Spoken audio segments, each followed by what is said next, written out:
Hello' everyone, কি খবৰ তোমালোকৰ? আশা কৰিছোঁ তোমালোক সকলোৱে ভালে কুশলে আছা।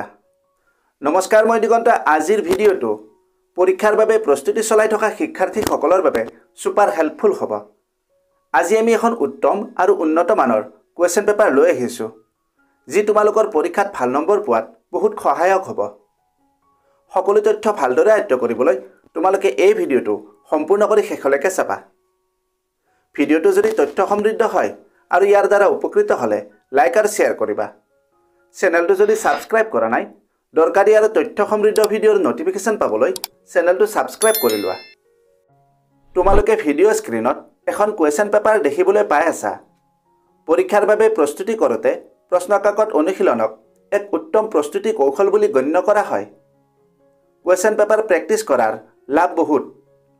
পৰীক্ষাত অহা প্ৰশ্নৰ আৰ্হিৰ সৈতে চিনাক্ত কৰে, পৰীক্ষাৰ ফৰ্মেটৰ সৈতে পৰিচিত কৰে, জ্ঞানৰ ব্যৱধান চিনাক্ত কৰে, উত্তৰ লিখনি কৌশল উন্নত কৰে, সময় ব্যৱস্থাপনা উন্নত কৰে, আত্মবিশ্বাস বৃদ্ধি কৰে।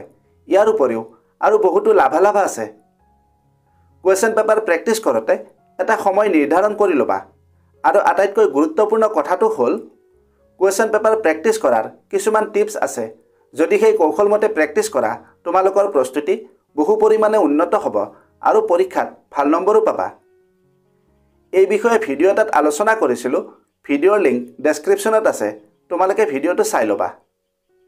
আৰু যদি এই পেপাৰখনৰ PDF লাগে, কমেণ্ট কৰিবা। লগতে তোমালোকৰ প্ৰস্তুতি কেনে চলি আছে এই বিষয়েও কমেণ্টত লিখিবা। এতিয়া তোমালোকে পেপাৰখন ভালদৰে চাই লোৱা।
ভিডিঅ'টো যদি হেল্পফুল হৈছে, তেন্তে বন্ধু-বান্ধৱীৰ লগত এই ভিডিঅ'টো শ্বেয়াৰ কৰিবা আৰু লাইক কৰিবা।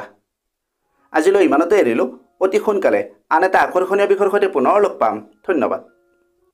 का शॉर्टकट मेहनत और डेडिकेशन, ये चैनल बनाए तेरा परफेक्ट फाउंडेशन। सब्सक्राइब करो, join this ride, let's grow together side by side.